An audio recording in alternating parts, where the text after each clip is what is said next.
Apache. All right, I'm gonna say his name, and you guys respond George Floyd, and then we'll do some different names. But say his name. George Floyd. Say his name. George Floyd. Say his name. His name. Francisco Nunez. Say his name. Francisco Nunez. All right.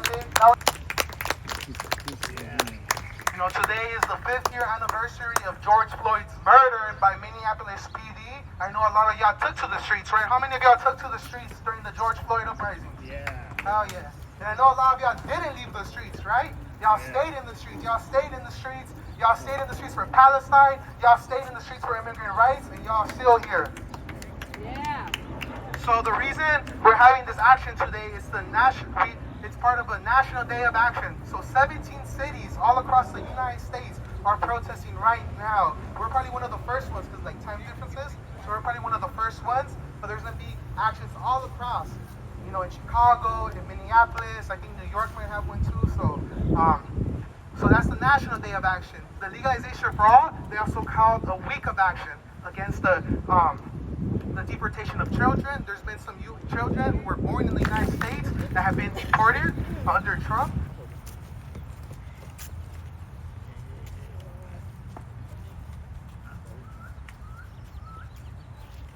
My name is Melissa Miramontes, and I'm representing my loved one, Hugo Cachua.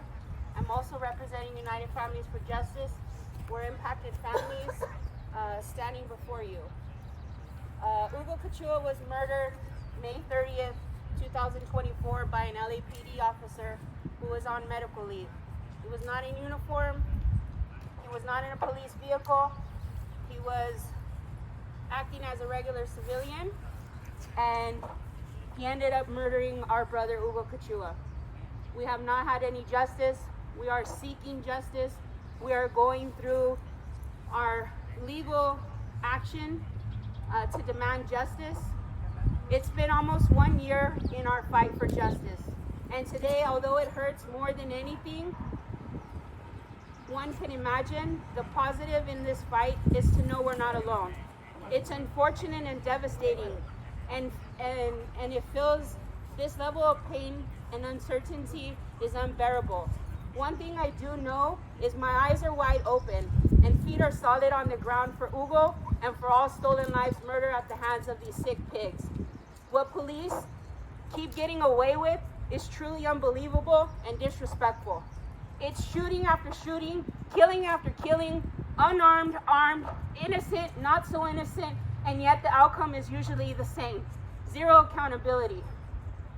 This should infuriate everyone and make everyone wonder what is going on. Why does this keep happening? When is this going to stop? Our family didn't choose this, but we will not back down. We can't turn this cheek, and we can't just let it go. It is not in our DNA. What happened to Hugo is wrong. And our loved ones matter. And society needs to know that what is happening can happen to anyone. The police need to stop getting away with murder. They need to go to prison like other murderers. Right is right and wrong is wrong. So no excuses, no justification, no two laws. Please open your heart and please open your mind to something bigger than you. Bless George Floyd. Fight back for him. Fight back for others, and fight back for your future. Thanks, everyone. Christopher Diarman, who was killed by San Diego Police Department on January 20th, 2023. While these two cases, George Floyd's and my brother's, are different, they have things in common. They were both treated inhumanely. They were given commands that they physically could not follow. George Floyd was told to get up, right, as he lay on the floor with knees on his neck and some on his back. How can he get up? My brother was told, roll over and crawl towards the truck after getting shot 28 times, some of those hollow points, and a canine was deployed, and he was left to lie there in a puddle of blood. How are these officers giving commands that these victims cannot even follow? This is an act of murder.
our loved ones, and we are here to fight against this treatment of black people, brown people, all color people. We're all getting killed, and they're all getting away with it, and this needs to stop. And qualified immunity.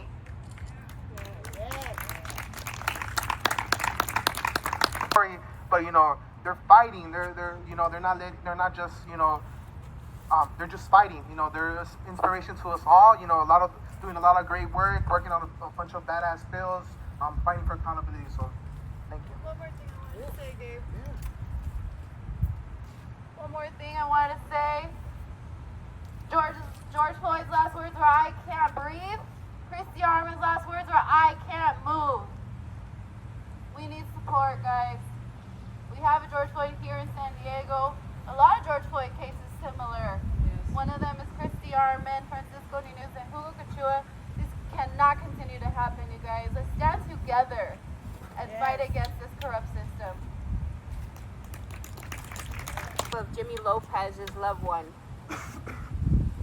Jimmy Lopez was only 26 years old when Hemet PD took him from us on July 4, 2024. He was sitting on the sidewalk waiting for his sister to pick him up when a bartender called the cops on him for being drunk.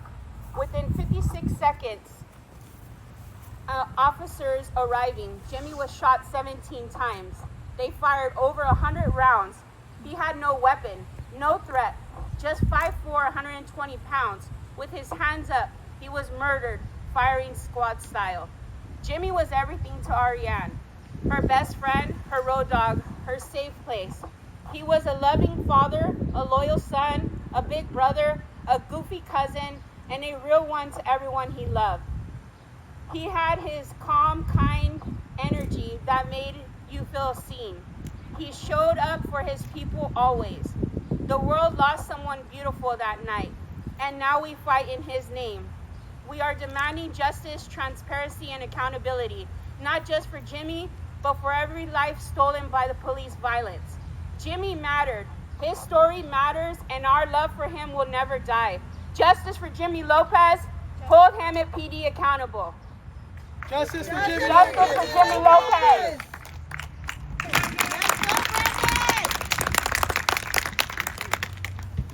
Hi. Just also, like David said before, want to be transparent and say thank you so much to all the families who have spoken. It was really, really encouraging and emotional for me to hear your stories, and to see you guys standing up for your loved ones makes me wonder, like, who the loved ones are in my own life that would be here fighting for me, and it's just really powerful to see you guys here. And I think from living in this country, in this city, that there's tons of laws and there's rarely an ounce of justice.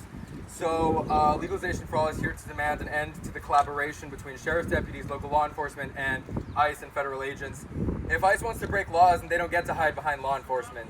If ICE wants to kidnap our mothers and fathers, then let them come alone, without protection from law enforcement, to witness the full strength of our communities. So, as part of Legalization for All Week, we demand an end to the interagency collaboration and an end to the deportations. No more deportations of U.S. citizens, no more deportations of legal permanent residents, and no more deportations of those whose only crime was seeking a better life. Solo el pueblo salva al pueblo. Stop the kidnapping! Stop it! Give it up for Brandon. Woo! La migra. La misma porquería! La policía. La migra. La misma porquería! Good afternoon. Buenas tardes, mi gente. Buenas tardes. Beautiful to see everybody out here. We need more people like this. It is our duty of everyone here to spread the word, right? Talk to our neighbors. Talk to their friends. Invite them to your home. Speak up. Show up. So why are we here today? We're seeking justice, right? Yeah. So let's warm up those voices, right? What do we want? Justice! When do we want it? Now! What do we want? Justice! When do we want it? Now! I want them to hear you, Apache Fort. I want them to know that we're here.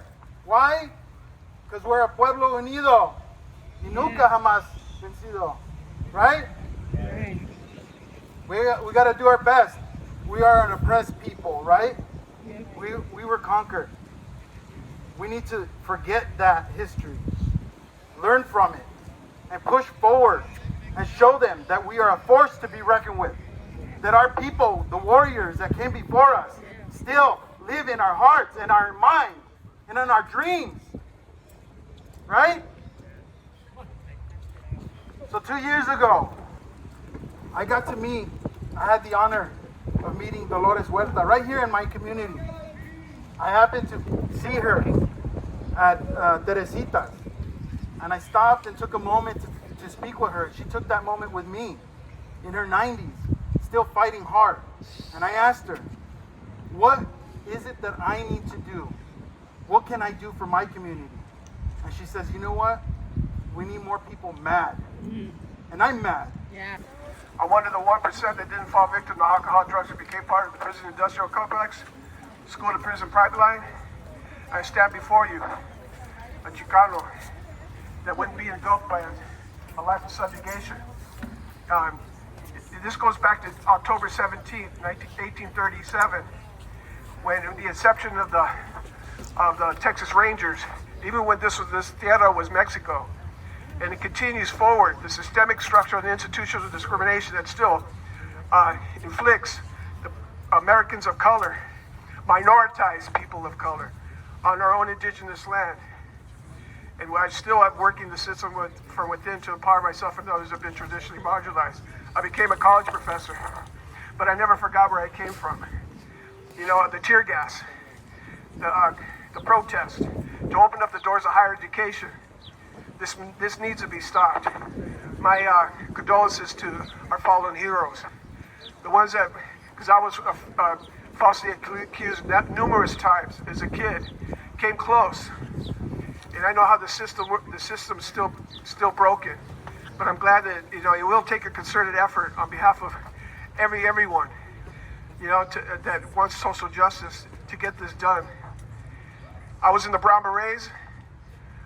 Everything you can think about. I come from a gang family. You know, I was born gifted. Saved me, because I see what it was up against, and it's still to this day. I'm still marginalized. Impressive resume, but you lack the experience because the gatekeeping that still goes on in all areas, not of this fabric of the United States of America. But I still cling to the belief that things will change for the better. And I'm still here in the forefront. Doesn't matter how many degrees I have or what I am, I'll never forget where I come from, and I'm going to just continue to do this, pull forward. I've seen all of my friends are passed away. You know, we were tracked in industrial arts classes like woodshop, pottery, and auto body. The girls had the sewing machines. Back in the days when we walked out, when I was connected to my roots, on the fateful day after the blowouts, when we jumped out of, I'm up in age, when we jumped over the fences, you know, on behalf of social justice. But I was there with Juan Gomez Quinones at UCLA, and also like CSUN, with Rudy Acuna marching and going to protest to hire more black and brown faculty, and also establish Chicano studies, resource centers. We mustn't become neoliberal. I've seen it. Things are changing. I got this now, you know, but they cannot forget the martyrs like myself, you know, because most of those drifted, the ones that are still alive, drifted up to obscurity. But I'm still here, on fire. So I'm doing some research right now, and thank you for everything. Thank you. Now we're going to say the names of the people that were murdered by the LA sheriff. Say his name. Anthony Vargas. Anthony Vargas. Say his name. Anthony Vargas. Now we're going to say Paul Rhea. Say his name. Paul Rhea. Say his name. Paul Rhea. David Ordaz Jr. Say his name. David Ordaz Jr. Say his name. David Ordaz Jr. Say his name. David Ordaz Jr. Marco Vasquez Jr. Say his name. Marco Vasquez Jr. Say his name.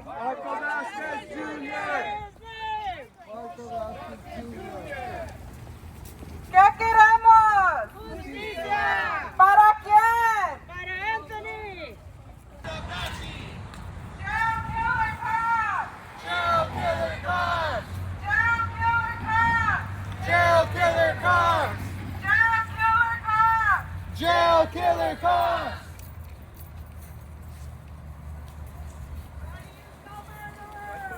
LAFD! LAFD! LAFD!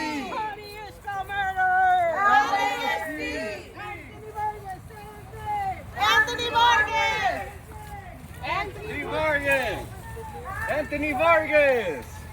Cop! Jail killer cops! Bad, bad Fort Apache! Bad, bad Fort Apache! Bad, bad Fort Bad, bad Fort Apache! Apache! Bad, bad Fort Apache! Bad, bad Fort Apache! Jail killer cops! Jail killer cops! Jail killer cops! Killer cops! Bad, bad Fort Apache! Bad, bad Fort Apache! Bad, bad Fort Apache! Bad, bad Fort Apache! Say his name! Anthony Vargas! Anthony Vargas! Say his name! Anthony Vargas! Say his name! Anthony Vargas! Cops! Jail killer cops! Jail killer cops! Jail killer cops! His name, Adrian Rios! Say his name! Adrian Rios! Say his name! Adrian Rios! Say his name! Adrian Rios! LAPD, KKK, if we don't get it, Shut it down! if we don't get it, Shut it down! if we don't get it, Shut it down! if we don't get it, Shut it down! hey, hey, ho, ho, these racist cops have got to go. Hey, hey! Ho, ho! These racist cops have got to go! Fight back! We want freedom! Freedom! All these racist killer cops! We don't need them! Need them! Fight back, we want freedom, freedom. All these racist killer cops, we don't need them, need them. Fight back! Fight back! We want freedom! Freedom! All these racist killer cops! We don't need them! Need them! say his name, Francisco Nunez. Francisco Nunez! Say his name, Francisco Nunez. Francisco Nunez! Paul Reyes, say his name. Paul Reyes! Paul Reyes, say his name. Paul Reyes! Anthony Vargas, say his name. Anthony Vargas!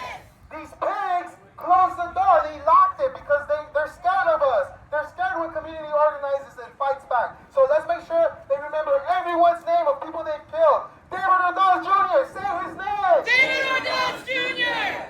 Say his name, David Ordaz Jr. David Ordaz Jr. All right? And if y'all didn't know about Fort Apache, it's a racist logo that these pigs have had almost 55 years. And we're organizing to ban it. Before, on this door, they used to have it. This logo, some of you guys are wearing or holding up the sign, Smash Fort Apache. They had this logo in big letters. So they not only do they attack and kill Raza, they glorify it. So, ban, ban, Fort Apache! Ban, ban, Fort Apache! Ban, ban, Fort Apache! Ban, ban, Fort Apache! All right, we're gonna have some more speakers that they specifically wanted to speak here at the station. Let's give it up for the mother of Joseph Perez.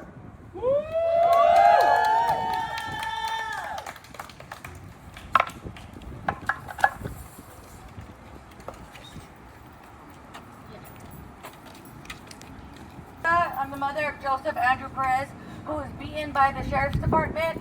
It's coming up on 5 years, July 27, 2020. Joseph survived his beating, but he survived with 121 punches, 5 large lacerations across his scalp, with 121 punches from the sheriff deputies. He has stitches all over his face, his ears, skin adhesive to parts of his scalp. He has nerve damage to this day, all because of what these sheriffs have done. And all they've done is rotate these deputies in and out of these departments, in and out. There needs to be justice all the way around.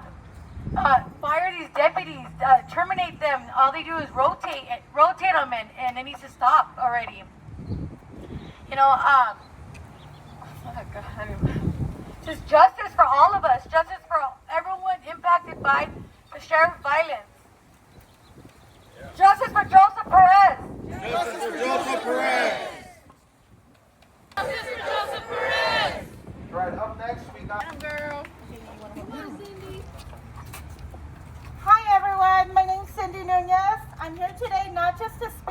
carry the memory of my brother Francisco Nunez. When I think about George Floyd, I don't just see a news story. I see a man, I see a son, a father, a human being whose life was stolen in plain sight. His cries, "I can't breathe," shook the world. But for families like mine, those cries are all too familiar. We live them, we feel them, and we carry them every single day. My brother Francisco died while in the custody of Los Angeles County Sheriff's Department. And to this day, we still don't have answers. We weren't given the truth. We weren't given dignity. What we were given was silence, suspicion, and pain. Francisco wasn't just somebody in custody. He was my brother. He was kind, he had dreams, and he mattered. He had a family that loved him deeply and misses him every day. And now all we have left are memories and a burning need for justice. This exact same station behind me is also who shot 14-year-old Jonathan Rodriguez, who last seen my brother alive 5 times, delayed medical care. He was shot by Deputy Daniel Contreras. Out of this station also, shame. Out of this station also comes homicide detective Leo Sanchez, who's also known as a bandito. He made our mother believe that her son had taken his life. The LASD has a long history of violence, abuse, especially against people who look like us, black, brown, poor, vulnerable. Too many lives have been taken, too many families destroyed, and too many people still think this is just the way things are. Well, I'm here to say this is not okay. This is not normal, and we will not be silent. We are demanding answers, we are demanding accountability, and we are demanding justice, not just for Francisco, but for every stolen life that never made it home. To those who are hearing this, don't turn away, stand with us, help us carry these stories, share our stories, help us fight this fight, because no family should have to go through what mine is going through. Thank you. And to our wonderful lawyers out here supporting us, we appreciate you and thank you for standing by us in this big fight. Thank you guys. Thank you. Stephanie, my nephew Anthony was killed in 2018 by 2 deputies out of this station seeking initiation into a deputy gang. You know, seeing everyone out here today, like, it's a really sad situation because when I look over here, George Floyd was murdered in 2020. We're in 2025 and this list has consistently continued to grow. You know, nothing's changed. There's been no accountability from this department. There's been no accountability with law enforcement in general. The county, instead of making sure that the community is safe, which is their job, they're consistently inflating the budget for these guys, taking away from our resources that we need. You know, my nephew was shot 13 times, and as much as we come out to fight, as much as we come out to advocate, as much as we show up, my nephew's never coming home. You know, Anthony will never, you know, be the presence that he was within our home, and fighting this department has taken so much away from so many of us. It's so much more than showing up to one protest. You know, it's so much more than showing up on anniversaries of, you know, major killings like George Floyd. There's a lot of families here that have anniversaries. There's a lot of families here that hold protests, and people need to show up for that. Show up for that. Don't just show up when there's a big mass killing and there's an event that's big. Show up when the families need you. You know, show up to Central CSO's Police Accountability Committee meetings. Show up to the Board of Supervisors. Show up to the Civilian Oversight Commission. Show up where we have an impact of taking away from the sheriff's budget. Because let me tell you, once we take away from them, they're not as powerful as they seem.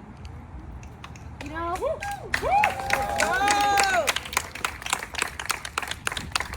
It's just like I said, it's really sad showing up here, and like, we've been doing this. It's going to be 7 years in August that Anthony's been murdered. There's no accountability. There's no accountability from the system. There's no accountability from the courts. There's no accountability from any of this. You know, the deputies that killed Anthony, I see them on a daily basis when I'm going to work. You know, I see them consistently. We're still facing harassment from the department, and what do we do with that? What do we do with that? You know, where do we go? Where do we take that? You know, we organize. Yep. We organize. We stand with community. We stand with families. We fight back because that's all that we can do, and that's enough. Yes. That's enough. You know, so to all the families that are here today, and to all those names on that list, don't forget them. Don't forget them, and make sure that you guys show up consistently to support these families. You know, it's a lot. It's a lot to be out here. It's not just showing up and speaking. It's reopening the wound. It's reliving the trauma of the day that your loved one was killed. You know, my nephew was shot 13 times. He was shot twice in the back of his head. You know, and the deputies that killed him, they face no consequence. On our settlement is a fucking corrective action. On our settlement, you know, the county, when you take a settlement, what they do is they give you this corrective action plan. On our corrective action plan is that these deputies receive extra training. Extra training to do what? One of them is a training officer that trains the recruits that come in. What does that do for anyone? That does nothing. There's no accountability. There's no accountability, and all I can say is, you know, show up and organize. Find an organization that you work with. Find an organization in your community. Find people that support you consistently and move with them. Move with them, fight with them, and, you know, keep pushing back against these systems, because if we wait for the systems to work for us, we're going to be waiting forever. Yep. You know, like I said, Centro CSO has police accountability meetings. Yep. What was it, like monthly? Yeah, regularly. They have them regularly. Join these meetings. Find out how you can get involved. You know, Families United for Justice, this is a group of grieving families. This is a group of grieving families that banded together in support. Why? Because who knows our pain better than each other? That's who right. knows what we need better than each other? Follow United Families for Justice. Get involved in community organizing. Show up. Show up to Board of Supervisor meetings. Show up to Civilian Oversight Commission meetings. Show up consistently for these families, because when everybody else goes home and you guys live your normal life, we go home with an empty seat at our table. Yep. We go home with this department following us on a daily basis, harassing us. We go home with that. Yep.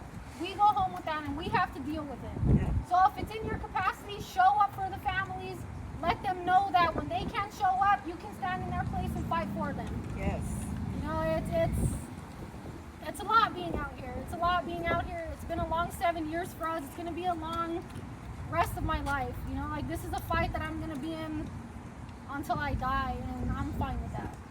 You know, like, I'm completely fine with that, because, you know, when I look over to the left, it's so fucked up that that list keeps on growing, because so much work has been done, but that's a realization that there's still so much more that needs to be done. So thank you guys for coming out today, and, you know, for all the families that couldn't be here, like the family of Paul Rea, who also lost their loved one at the hands of, you know, the Bandidos deputy gang, to the family of Ivan Pena, same thing, Bandidos deputy gang. Show up. Keep showing up, keep fighting back, and as tiring as it is, don't let this department take any more from you than they already have. Yes. And that's all I got. Justice for Anthony Vargas! Say his name! Anthony Vargas! Say his name! Anthony Vargas! We got a couple more speakers, so, you know, having that united front. So give it up for Fernando. He's going to introduce himself right now. El pueblo unido jamás será vencido. El pueblo unido jamás será vencido. El pueblo unido jamás será vencido. El pueblo unido jamás será vencido. Bueno, good afternoon. For starters, I want to say, if you're Raza and you're wearing one of these uniforms, an LASD or LAPD uniform, you're a traitor. Yeah, you're a class traitor, you're a race traitor, you're not one of us. So, my name is Fernando Islas. I'm a member of About Face and Veterans for Peace. These are two grassroots, anti-war, anti-militarization of law enforcement organizations that are in the forefront all over the country.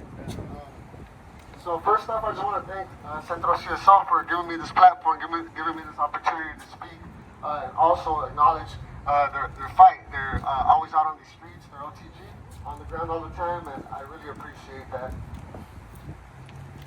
Today marks the 5-year anniversary of George Floyd being killed by a killer cop So that being said, I want to encourage you guys, as you see some of these families here have lost loved ones to killer cops. So I want to encourage you to get with them and be in the fight with them. They need us. I also want to say that the Trump administration has said they're looking into pardoning Derek Chauvin, the police officer that took George Floyd's life. We're saying no to that. We're saying no to killer cops. We're saying no to the pardon of Derek Chauvin. No one is above the law. I also want to say that we need to get ICE out of our communities. ICE has been terrorizing our cities around here locally, and to stay out here, to stay out in the streets and protect our undocumented siblings. And lastly, with what I just said, piggybacking off of that, an oppression to one is an oppression to all, right? So not only do we want to get ICE out of our communities, out of these cities, we also want to stop what's going on in Palestine, right? Our siblings out in Palestine are undergoing a genocide right now. Over 60,000 Palestinians killed in 18, 19 months. It's atrocious. It's a nightmare. They're dropping 2,000-pound bombs on people living in tents, and that's all done with by our government, by our country. It's the U.S. and the Israeli governments that are killing them. Last one. Free Palestine! Free Palestine! Free Palestine! Free Palestine! Free Palestine! Free Palestine! Free Palestine! Free Palestine! LASD, KKK! LASD, KKK! IOF, they're all the same! IOF, they're all the same! LASD, KKK! LASD, KKK! IOF, they're all the same! IOF, they're all the same! For almost 10 years now, and like you're looking at me like she's so young. It's my mom somewhere. Oh, she's right there. She forced me to come to a lot of stuff that I didn't even know existed. I was so young and I had no idea what was going on. But now I do understand, and I love that she did that. I'm going to be talking about my own personal experience that I had with the police. And on November 2021, I was sexually assaulted on the campus of Montebello High School. When the school police got involved, they isolated me and interrogated me as if I was the one that had done wrong. They quickly realized how serious the situation was and involved the Montebello Police Department. And before they arrived, they took my phone away from me. But mind you, I was in school. They could have just called my mom from the phone, like that they had, like the principal or like anyone. They just took my phone though and called my mom. When they arrived, my mom and I were asked 1,000,001 questions. And what is it you said that you were wearing? Are you sure you two aren't dating? It's okay if you are. You won't get any trouble. And again, treating me as if I was the one that had done wrong. Question after question while they were finding a reason to blame it on me. This whole process, I was very vulnerable and in distress. They told me I was the one that was lucky that he had not pressed charges on me because I was the one being aggressive because I pushed him off me. Like what? I didn't feel served or protected by the police officers that interrogated me. Not the school police and not the Montebello Police Department were helpful in any way. They did not take the situation seriously and they made me feel like I was overreacting. They had the audacity to tell me that it wasn't his fault because he's too young and he wouldn't understand. There was no justice served, not for me and not for the other girl that he sexually assaulted. Thank you. Juan, so you can come right up there.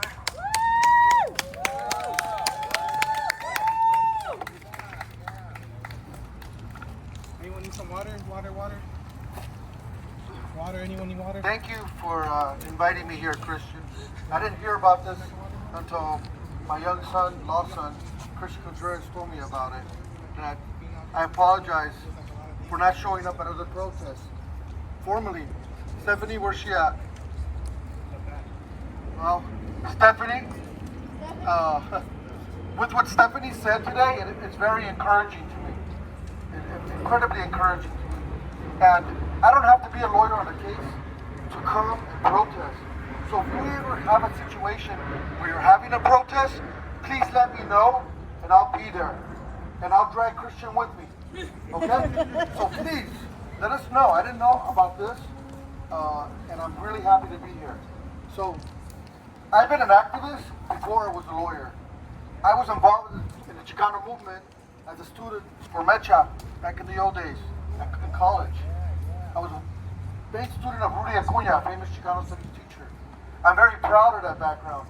But as a lawyer, when I became a lawyer, there was no one to get together with to continue in the struggle. In fact, I was chastised for it, for trying to be active, for trying to be an activist.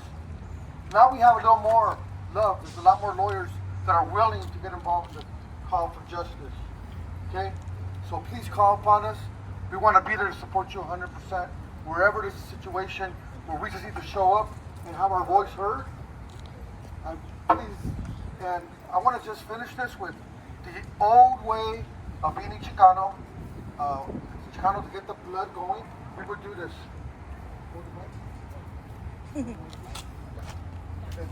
No, I encourage everybody to do this, okay?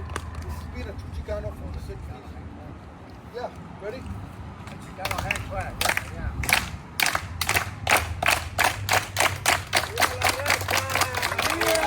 Police accountability now for like about a year and a half.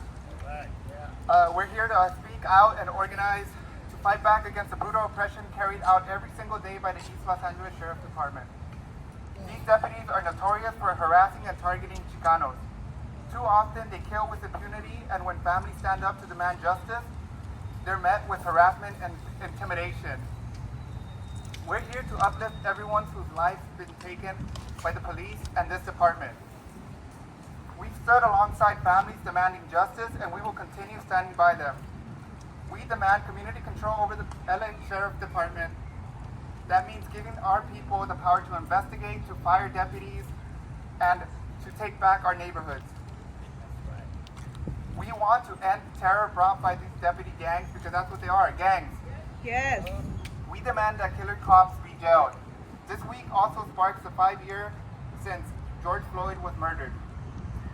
His death sparked a global uprising and reminded the world that the deep systemic racism that runs through American policing. From Minneapolis to East LA, the fight is the same. Justice for George Floyd is justice for the victims of police terror. Right now, we're on the ground organizing our Ban Fort Apache logo campaign. The Fort Apache logo is racist, yet deputies wear it with pride. Just recently, they were seen jogging through the streets, waving the Fort Apache flag like a badge of honor. Many of them still wear the pin on their chest today. This logo was created by white deputies from the Little Devils gang after they attacked and killed Raza during the Chicano moratorium. And this campaign started as a response when the deputies tear gassed our people during the Dodger celebration. We're going public with our Ban Fort Apache logo campaign soon. We're going to be out on the streets, talking to people, tabling, door knocking, holding events, and organizing to make sure the logo is banned for good. We'll be taking the petition to Sheriff Luna, the Board of Supervisors, and the LA Sheriff Station Captain. We're not asking, we're demanding.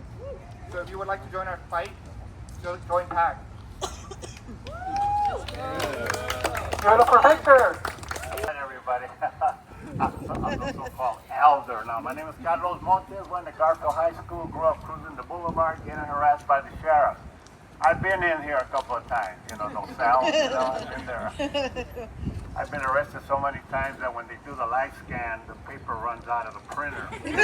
But all for political cases, for being involved in the Brown Berets, for organizing the walkouts, for organizing in 1967, the winter of 67, the Brown Berets had the first protest against the sheriff's station right here on the sidewalk. And back then, when people believed there's no such thing as police brutality, and they condemned us as troublemakers, outsiders. Hey man, I live here. Why? I'm not an outsider, But we protest the fact that allegedly a young man had committed suicide in here, similar to the Andres Rios case. But the autopsy revealed that he was beaten to death. So we did that protest, right? And we did continue to protest. And got involved, But I did want to say that we used to run cross country here in the old days when it was one giant park before it was cut in half by the 60 freeway, right? So I am an elder, I've been around, And, I've been a member of the Brown Berets, Mecha, UMA, La Mesa, and of course, Centro CSO. I'm very proud of being a member of Centro CSO. Let's hear it out. Let's hear it for Gabe and Lucy and everybody here. I'm so glad that the young generation is taking on the leadership, and thank you all the families for being here.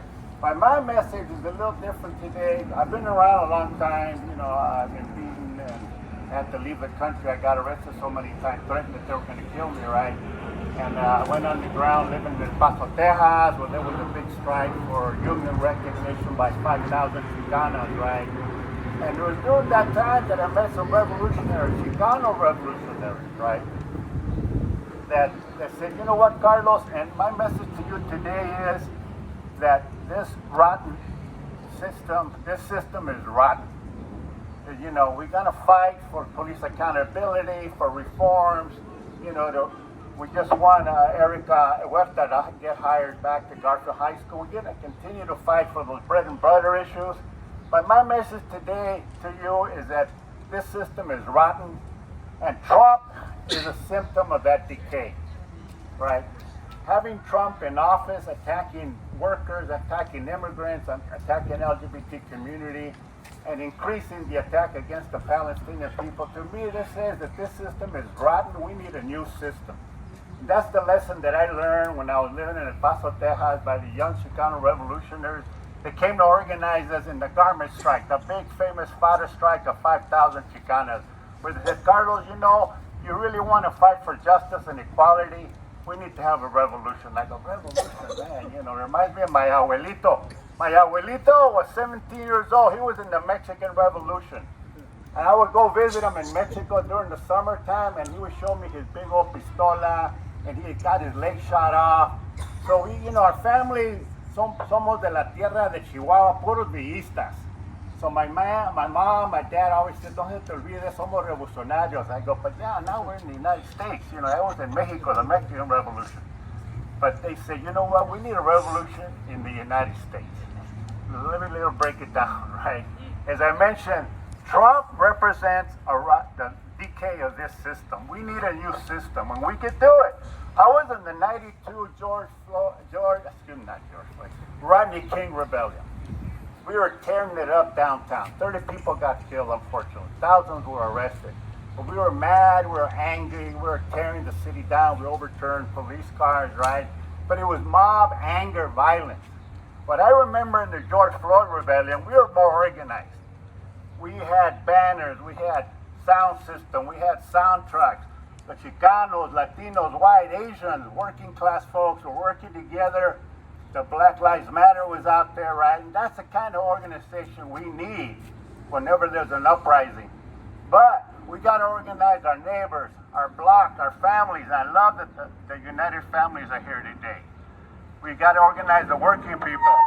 So people will say, Carlos, come on, una revolución. I talked to la señora in la barra, Carlos, ¿cómo vamos a tener una revolución? Sí se puede, sí se puede. If you could do it in Mexico, if you could do it in other countries like Vietnam, and I'm so glad that the veterans are here. It's called, what's the name of the organization?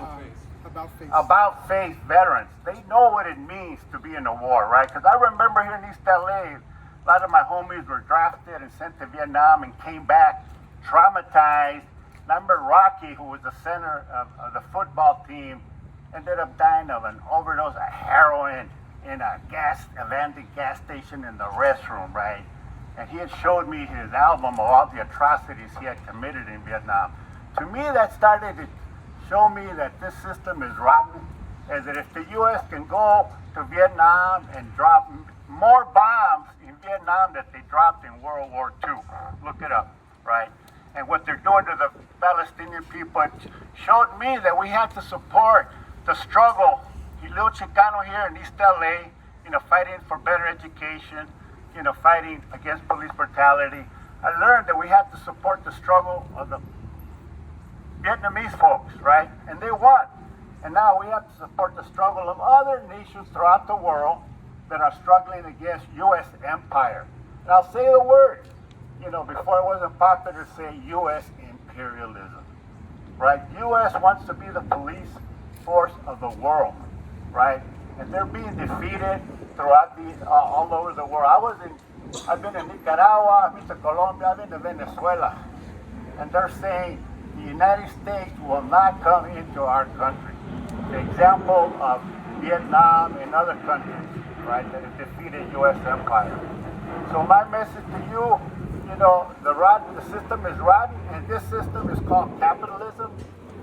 Avarice, profit making. It's called imperialism. Somebody, the Chicano guy in El Paso, here, read this book. I said, I don't want to read about Karl Marx. Come on, who is this vato? Look, all he said is that the history of humanity is the history of class struggle. The slaves revolted against the slave owners. The peasants revolted against the aristocracy, right? So we're all working people, but we don't benefit from this society. So why can't we revolt against the super rich, the Elon Musk folks, right? And of course Trump, right? The second part of it, somebody gave me a book about, by the way, the first book I ever read was the Black Panther Party gave me the red book. And look up what the red book is. Anyway, what's his name? Lenin. Oh, Carlos, ¿qué dice Lenin? Don't forget, our family son puros deístas de la tierra de Chihuahua, tierra y libertad. Lenin said that monopoly capitalism now is trying to control the whole world. That's the example of Vietnam. So yes, I became a Chicano national, I became a socialist. And I looked around for an organization to join who was actually organizing Chicanos in factories, in the community, against police abuse. And that organization was Freedom Road Socialist Organization. So I self-recruited, I joined, I looked around at different organizations, and Freedom Road Socialist Organization believes in working class power, Chicano power, black power, but it believes in organizing in the community. We organized the March on the Republican Convention last year. We had thousands of people. We organized a march against the DNC and the RNC. We had 30,000 people marching in solidarity with Palestine. Freedom Road Socialist Organization, I joined them years ago because I felt that if I needed to continue organizing and fighting for justice, we needed a new system, that this system is rotten. So please, go to frso.org, y también nuestro periódico Fight Back News. So anyway, thank you very much for being here in East LA. Welcome to East LA for all the families that came from so far away. It's beautiful. Unfortunately, we have the sheriffs here. So when I say Chicano, you say power. Okay? I'm a little tired. Chicano! Power!